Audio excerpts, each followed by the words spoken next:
Hi, everyone.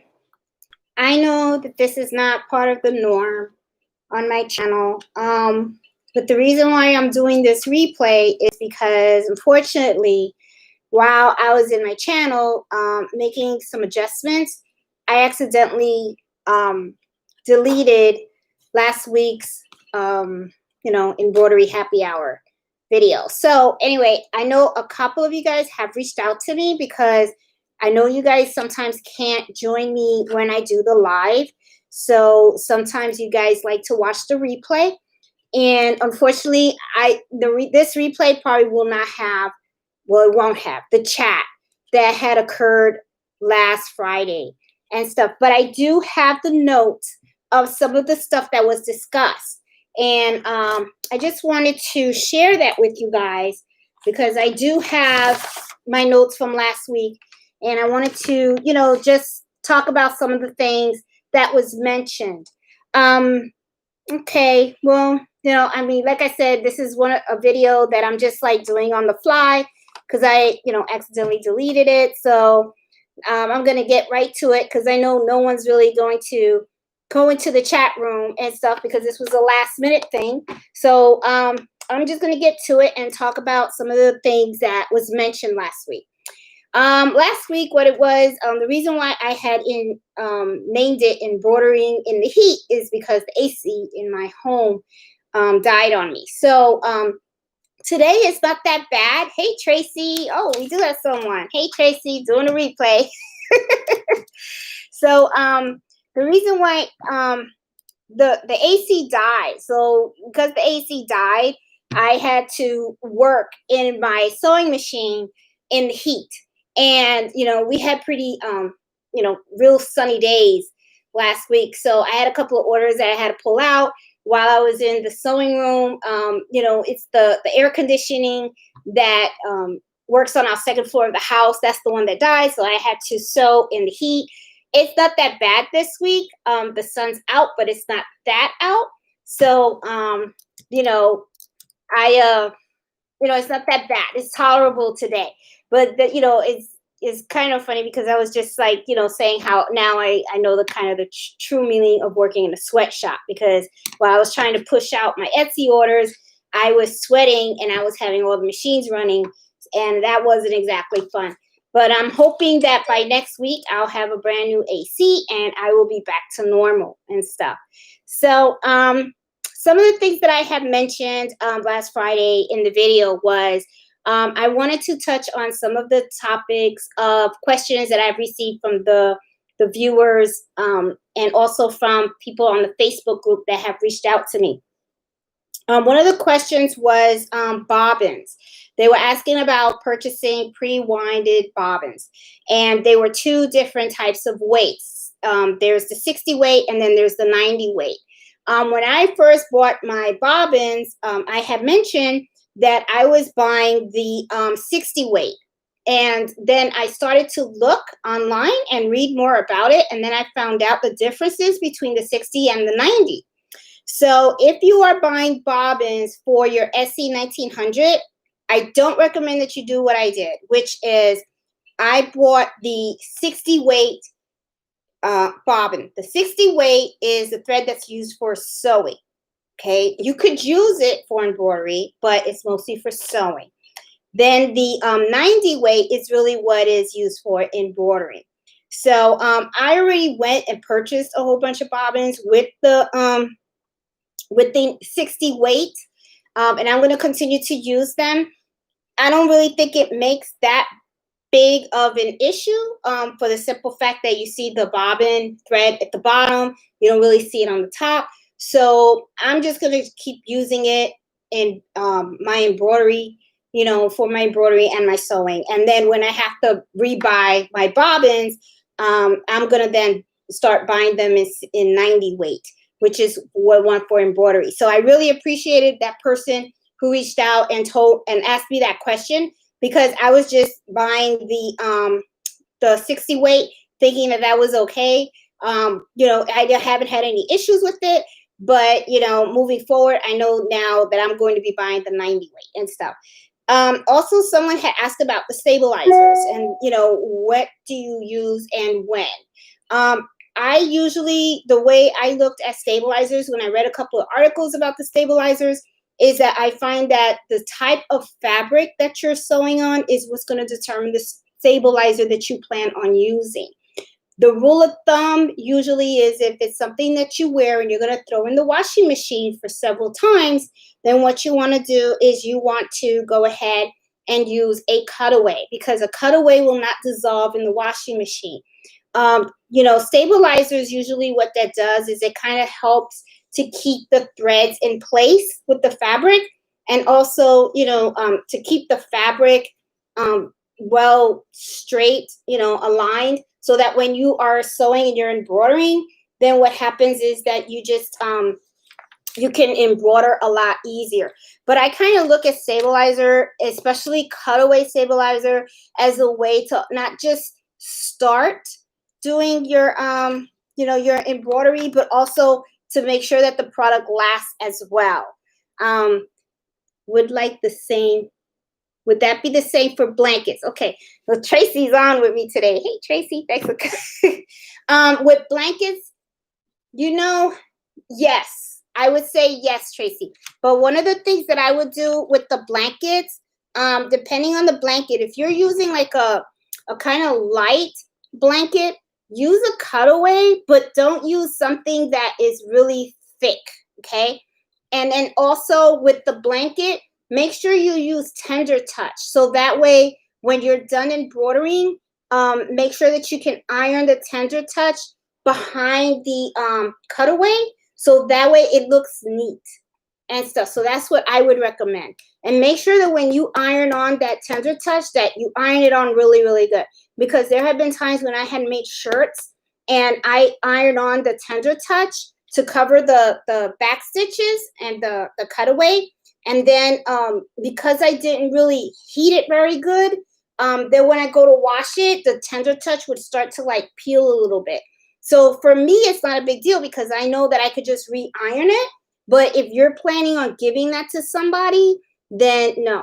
Flannel. Ooh, I don't think flannel and irons go that well, Tracy. So if you're gonna use flannel,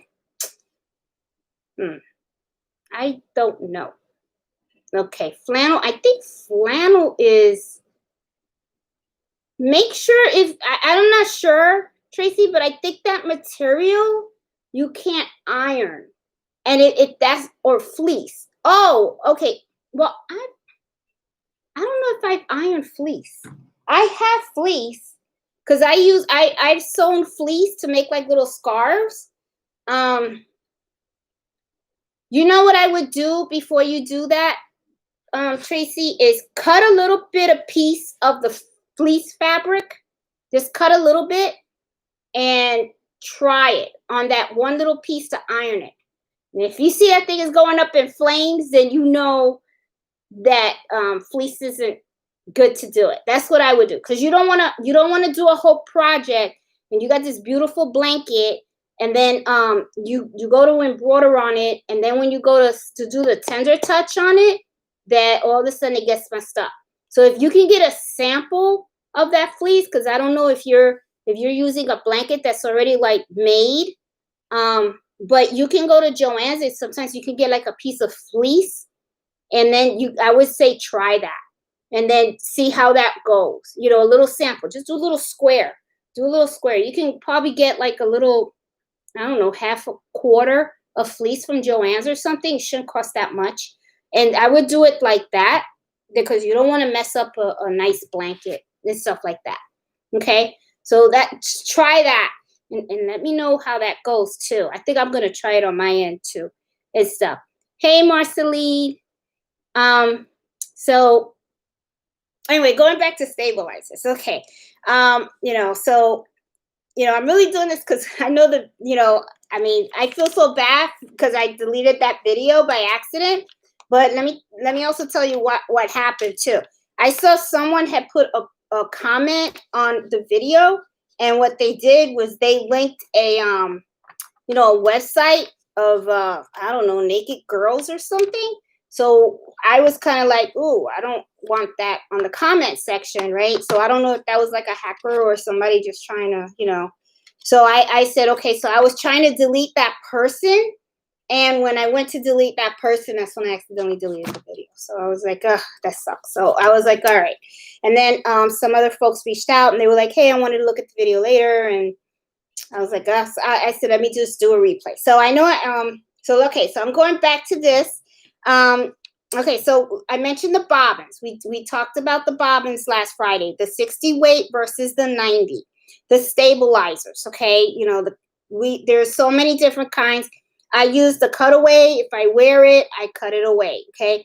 Sticky stabilizer. I love using sticky stabilizers when I'm doing things like my dinner napkins, or if I'm doing something like towels, items that you want to float because they're so thick that we are glad to see you. Thanks, Tracy. When you do towels, the towels are so thick that it is really hard to hoop them in the 5x7. So when the best way to do that on the SC1900 is to use sticky stabilizer. Tearaway stabilizer is something that I use if I'm using it on things like pillowcases, stuff that normally doesn't get washed that much. That's when I use the tearaway.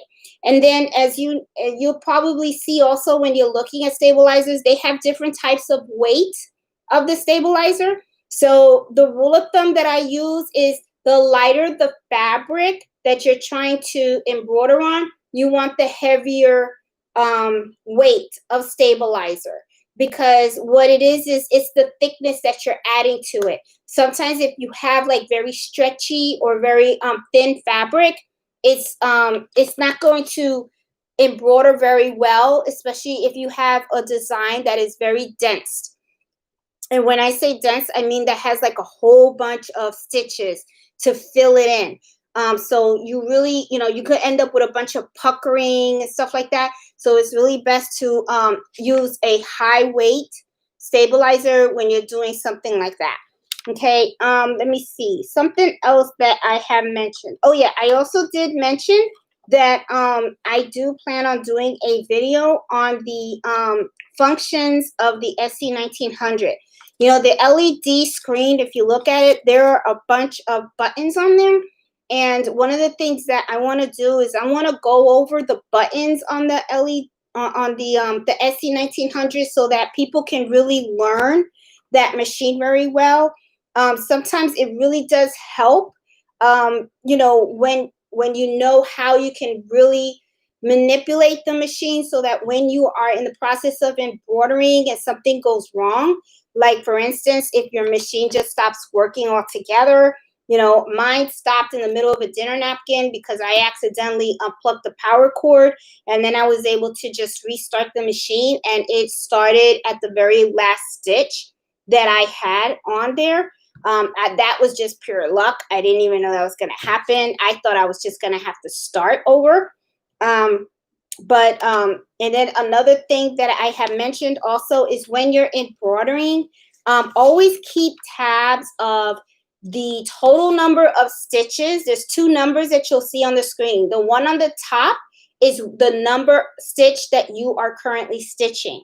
And then the one at the bottom is the total number of stitches that design that you're trying to embroider on the machine has. For instance, you could have a design that has 5,000 stitches, but then that 5,000 stitches will be the bottom number. The top number you'll see that's the number that goes up as you are actually stitching your item. So always keep track of that number on the top, because if, like, let's say you have to change your bobbin, or if you see that there's an area in there that did not stitch correctly, you want to make a note of what number, so that you can go back and you can restitch that area if you need to. So I want to show you guys those functions on how to go back on stitches, how to go forward on stitches, how you can determine when you have your item looped on your machine, how you can determine on where the needle's going to go down so that you can ensure that your item is in there. But there's also different settings in the machine. Like you can go from millimeters to inches, you know, how you want your stuff to display. So one of the things that I was asking folks to do is that in the comments of the video, if you guys can just, you know, if there's a particular button that you're curious about or that you're not sure, just let me know and I can make sure that I can try to incorporate that in the video. One of the things though that I think was going to happen with this video is that I'm probably just going to do like maybe a little mini series, because there is a lot of functionality in the SC1900, not just in the embroidery side, but in the sewing side as well. So I want to cover both sides, because that's what I really like about the machine, is that there are so many things you can do regarding sewing, and there are so many things you can do with the embroidery. So that's something else that I have mentioned on there. Let me see. Also, I did talk a lot about software as well. The software that I use in order to create my designs for embroidery is I use Embroidery Essentials. That software usually runs about, I think about $120, $130, something like that. But if you go to their website, they do have a downloadable version just so that you can try it out for 30 days. It doesn't hurt. It is very user-friendly. Hey, Blanca, how are you? It is very user-friendly, the Embroidery. So to me, if you haven't looked into any type of embroidery software, it doesn't hurt to look at that one, because I do like it. It seems to be very easy to use also. So, I mean, and one of the things that I did like about the Embroidery was I got to try it out before I actually spent my money on it. I mean, the worst thing you could do is, you know, well, not that you could do, but I know I do, is sometimes I try to buy some, you know, want to get something, and then I buy it, and then after I buy it, it's like I don't understand how to use it, or I find that it's pretty hard, and it's not, you know, there's not a lot of support out there for it. One thing that I noticed with the Embroidery software is if you go on YouTube and you type Embroidery software in there, and maybe you may want to do that. That's another thing you can do too, is if, you know, before even trying it, go on YouTube and search Embroidery Essentials and look at some of the videos so that you could see how the software works, and what people, you know, how it actually looks, if it looks like it's something that you would like to use. So, you know, that was something else that I had mentioned also. I did, when I went into Embroidery, I bought like the whole suite, you know, designing and everything, because one of the things is I do want to learn how to digitize. But I had mentioned that digitizing, I am slowly finding out it is not an easy craft to learn at all. And the reason is because I had no idea the level of detail that it takes into creating a design of an embroidery file, because you are actually designing every little stitch in there. And some of these embroidery files can run up to, you know, 30,000 stitches and stuff. So when I started learning this, I started thinking to myself, my God, these people really are got to be very detailed in how they stitch. And then now when they create it, then they have to test it out to make sure that it stitches well. And, you know, I was just really surprised at the amount of effort that it takes just to create one file. So we also last week talked about, you know, some of the places, the websites that I go to buy embroidery files. I don't create my own embroidery files. Usually what I do is I will buy embroidery files, and then I will play with them, and I will kind of make little adjustments. I'll just mix them up, and then I'll put little text in there and stuff, and, you know, to kind of make them unique in some way for my items. So, you know, just so that you guys know, some of the websites that I really love is I like embroiderydesigns.com. You know, they are very affordable. You'll see too, when you're looking at buying embroidery files, They're not exactly very pricey, which kind of surprises me, especially since I'm now learning the amount of effort that it takes to create these files. I mean, some of these files they sell for like $2, $3, $4. But one of the things that I do like about these when you buy these embroidery files is that once you buy them, you can just reuse that file as many times as you want. So that kind of really I kind of like that. And to me, I find that pretty inexpensive. I mean, it could get kind of pricey because sometimes when you go to these websites, you see all these embroidery files, they all look so cute. So next thing you know, you end up putting everything in your cart, in your cart, in your cart, and then you end up with like a whole bunch of files.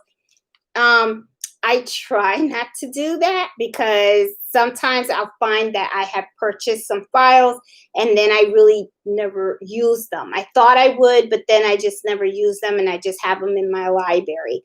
But I talked about I mentioned in the embroiderydesigns.com. I also mentioned Designs by Juju is another one. Stitchtopia is another website that I go to, especially for fonts. They're very good for fonts. There's another one called Creative Applique.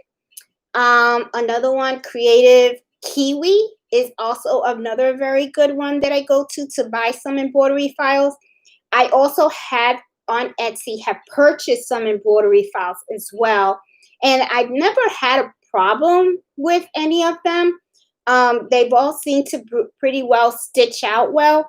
The only thing that I do is on Etsy. Before I do buy embroidery files, I do like to look at their reviews before I buy them because I want, sometimes, a lot of people just open up an Etsy shop and they could just be starting out and stuff. And it's not that I want to knock them or anything, but it's just that I don't, I'll buy it, but if I have to do something for a customer and I really don't have time, for a file not to work, I'll be a little more hesitant and I make sure that I look at the reviews and stuff like that.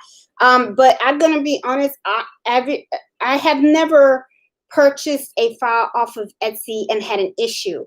I mean, the only issue I've had is maybe they've had too many jump stitches, and that's when it goes from one side to the other side and the other side, and you got these long stitches where you then have to stop the machine and you want to snip them because you don't want long stitches all over the place.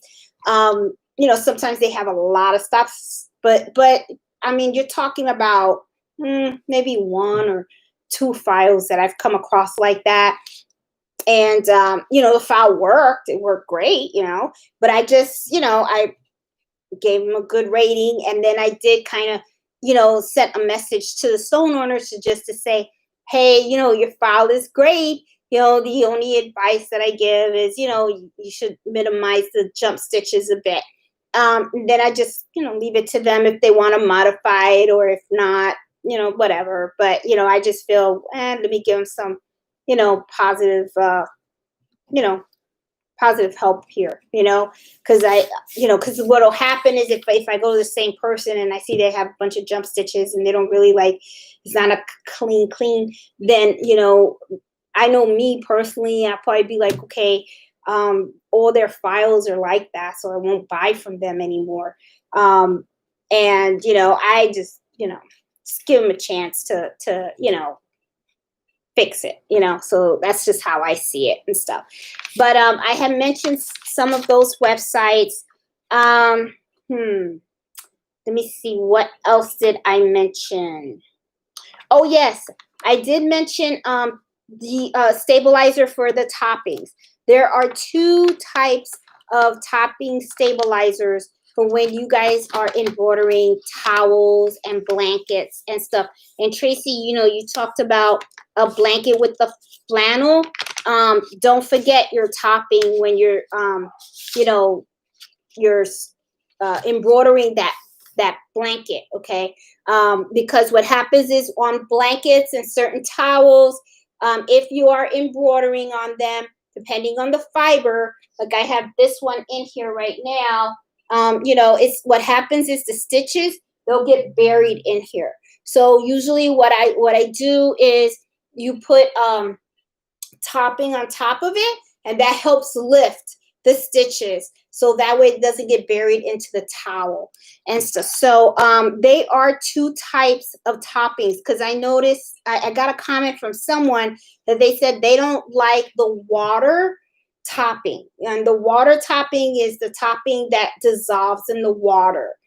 They don't like it because they say sometimes it leaves a little sticky feel. Someone had made a comment though back and said, hey, you could take a tennis ball and you can like wrap it in a towel, wet it, and then you roll the tennis ball on top of the towel, and it'll remove all the topping when you're done embroidering. That is another alternative. I usually just pull it off, but some people do the tennis ball. I have heard other people say that. There is though another stabilizer. If you don't like the water, there's something called a heat. I think this one is a little more expensive. I have it right here, and I really haven't opened it yet. I haven't tried it out. I got mine, as you can see, it's not a lot. See, it doesn't, you know, I mean, I know it's rolled up, but I don't think it's a huge amount. And I don't remember how much I paid for it. There was something that I wanted to try, but this is the heat one. And what it is it's like a plastic. And then once you finish embroidering on this, then you should be able to take the iron and iron your towel or your blanket, and this will go away. I have not tried this yet though. I think what I'll probably do is I'm going to wait till I'm going to be embroidering like maybe a baby blanket or something and see how this works then. But I haven't even opened it. I did buy it though because I saw someone had mentioned the heat topping, and I was like, oh, I want to try it. So I just went and I bought this one, and I just bought the small one just to see how it works. Oh, another website, because one of the things that I was doing last Friday was I was mentioning websites that I normally go to. There is another website that I like buying my threads on. And yeah, I mentioned the threads now that I'm talking about that. Allstitch.com is another great place for you to buy embroidery designs for. When it comes to the threads, what I did when I first started was I bought the set of the 63 colors from Brother, and what I do is I just stick with those 63, and then when I noticed that I needed to get replacements of the colors, then I went to allstitch.com, and that's when I bought the big combs. And the big combs are the ones that you see over here, okay, that you see, they're like white, blue, black. I usually, you know, the white and the black are usually the threads that go the most for me.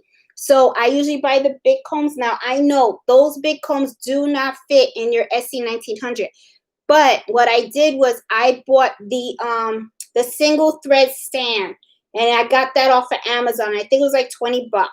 And in one of the videos I had it there listed. Sorry, my strap. Anyway, I had it listed, and what I do is I'll take the big comb and I put it in the single needle stand, and then I just thread it throughout my machine, and then it works just fine.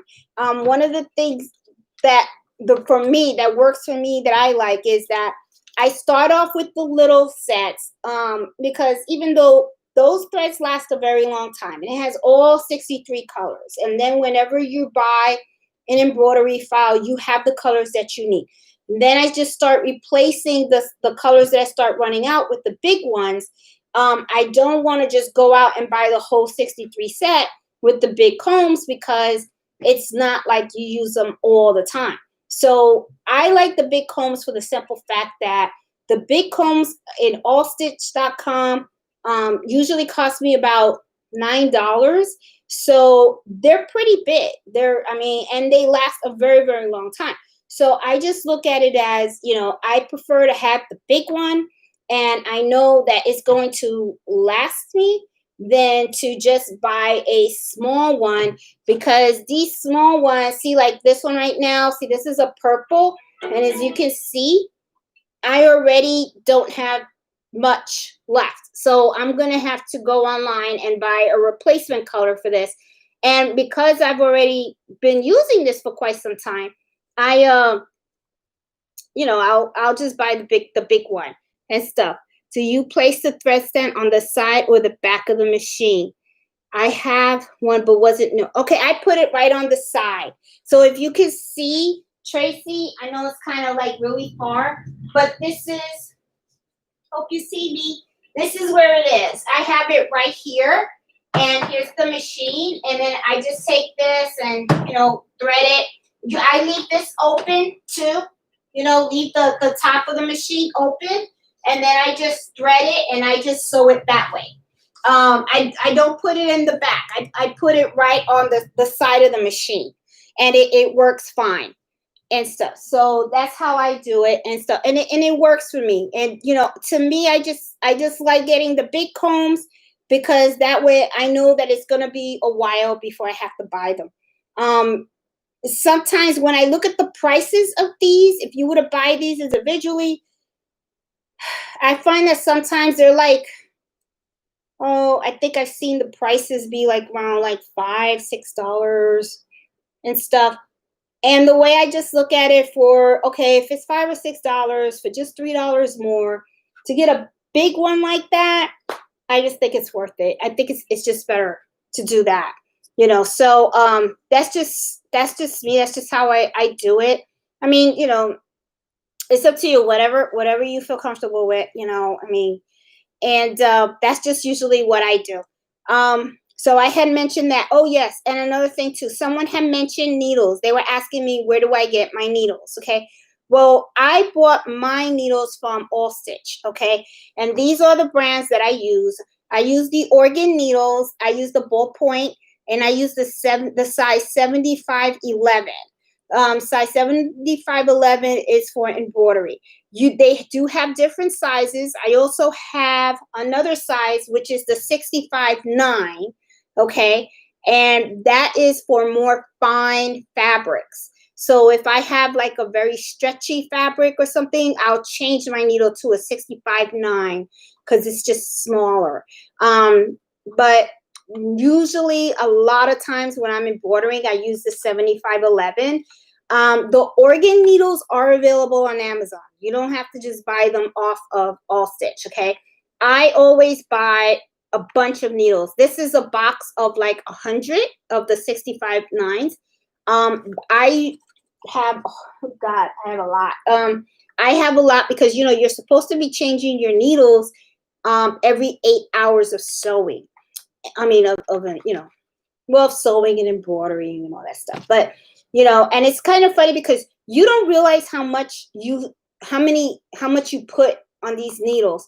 I was, just before I put this towel in this machine, I was looking at the count, and I was just wondering how many stitch, what's my stitch count on this machine. I have not had this machine for a very long time. I actually bought this home right before the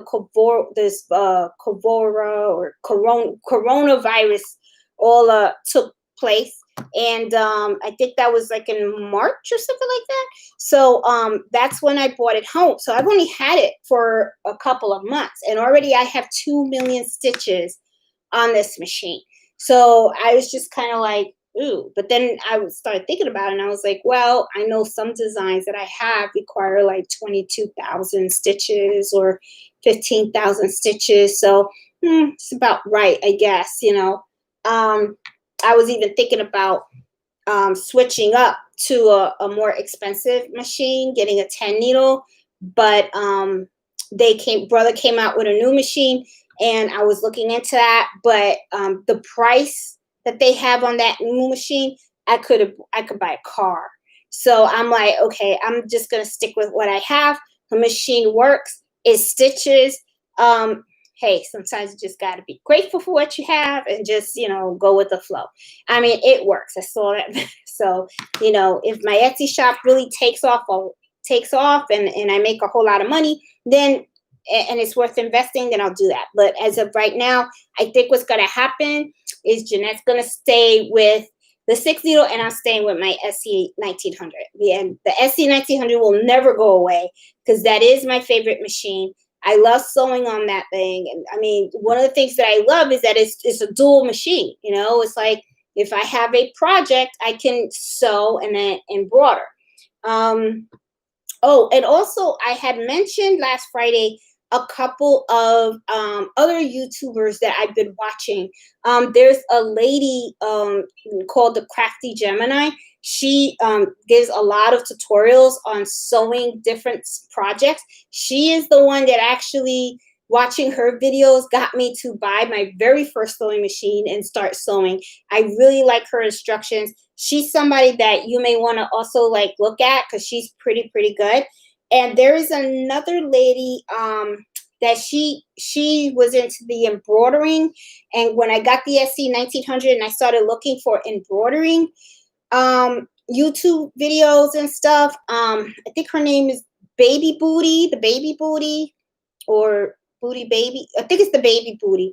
Nice. She's a like really nice lady, and she really talks a lot about the embroidery, different machines and stuff. So I mean, those are really my two favorite channels to watch, and that's how I'm learning. When I first started, especially she has one video which I thought was like pretty cool. I think it was like 10 things that you should know before embroidering.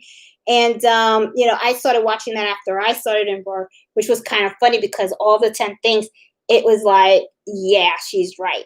She mentions how it's really not easy. I mean, it is, but then it's not.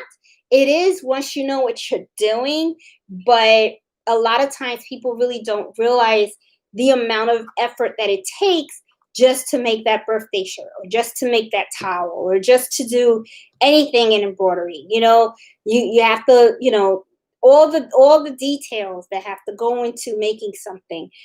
People really don't realize, and all the things that are involved in it, the file, the embroidery file, and then knowing the fabric that you're going to use and the different stabilizer and aligning it and hooping it, and it's a lot, and a lot of people don't understand that. And then also the cost, embroidery is not cheap. I mean, as you can see, looking at my room, this started as a little hobby of just sewing, okay? And as you can see, as you start to sew and as you start to learn embroidery, you start learning about different products and different things that are out there to try to make this easy. And as you start to embroider and do things, you start to accumulate and you start doing. I mean, my friends laugh at me because I have so many scissors, but all of my scissors are for a particular thing. Some are for applique, some are for embroidering, some are for cutting fabric, some is for cutting my vinyl when I do my Cricut machine. I mean, there's just so many different things. So you end up with a different types of scissors. Then something as simple as a steam ripper. The brother gives you this really simple steam ripper, right? Which I can't find right away. But anyway, if you guys know it came with your machine, it's just a little simple steam ripper, right? But and it works, but it doesn't have like a really good handle to really grab. And then when you go into a sewing room, you go to Joann's or you go on Amazon or you look at other people that are sewing, then you see that they have a different type of steam ripper, and then you look at it, and you're like, nice, that has a good grip and stuff. Next thing you know, you're buying that steam ripper. And then rotary cutters, there's so many rotary cutters out there, and you look at, there's Olga, and then you got the Cricut rotary cutter, then you got the different sizes of rotary cutter, and all the different sizes are for different purposes. So before you know it, that little innocent thing that you like doing, man, it can really hurt your pocket, which is one of the reasons why I decided I'm going to open an Etsy shop so that I can try to recoup some of the money, which in a way it works out, because what ends up happening is, as I make things, I kind of recoup some of the costs, So, my husband kind of laughs because he says my store is always operating at a loss. And it is, but the way I kind of look at it is, well, I'm at a loss, but you got to understand that all the money that I spent, like, because I do a budget, and I remember last year I spent about, I think it was like 6,000, and I'm not talking about machines and all that stuff, and I'm talking about buying towels, buying thread, buying needles, buying shipping equipment, and all that kind of stuff. A whole bunch of stuff, like 6,000. But then at the same time, on my Etsy shop, I made about like, I think it was like 5,800 something. So I kind of look at it like, yeah, I spent a lot of money, but I bought some of it back home, so it helps me justify it a little bit. You know what I'm saying? So, but it's expensive. It can be very, very expensive to your pocket and stuff. So one of the things she does mention is that embroidery is not something that is cheap. It costs money, and unfortunately, sometimes I think what happens too is, when people ask you to make something for them, they don't take into account the expense. And then when you tell them how much something you're going to charge them, they kind of look at you like, really, and I'm kind of like, well, yeah, because first of all, you want a birthday shirt. Well, okay, well, the shirt costs money, the stabilizer costs money, the thread costs money. And hello, I spent some time, on designing your shirt and embroidering your shirt and ironing your shirt and packaging the shirt and everything. So, it does cost. Oh, I did mention also last Friday, that's the other thing too. Pricing, I'm not good at pricing my items. I do know that I underprice a lot of my stuff. A lot of times when I'm pricing my items, especially when I'm putting them on the Etsy shop, I'm mostly focusing to make sure that at least I cover the material and the shipping costs. I don't really calculate my time in too much. So, when it comes to pricing, I already know personally I suck. I suck at that. But the way I kind of look at it is, as long as I am able to recoup the money that I kind of spend when I embroider, I'm okay with it. Because like I said, this isn't really something that I'm doing because I need to eat. I'm still working full time, so I don't retire for another 5 years. So I figured in 5 years, once I retire, I should really have mastered this craft. I should do really good. And then at the same time, I should have enough experience and enough knowledge where then I can up my prices a little bit, and then I could do it full time, because right now it's like I'm working full time. So a lot of this stuff that I do this when I get home from work, and I also do it on the weekends. So for now, this is working for me. But if this is something that you're planning on doing as like a real business, which I kind of did do it as a real business. I mean, I got my business license and everything, but it's just that I'm really not focused on the profit right now. Right now, what my focus is on trying to build a network where, I can meet people and, explore the craft and learn from my mistakes and learn from their mistakes. And it's just my time to really learn it. So I figured by the time in 5 years when I retire, I should be good.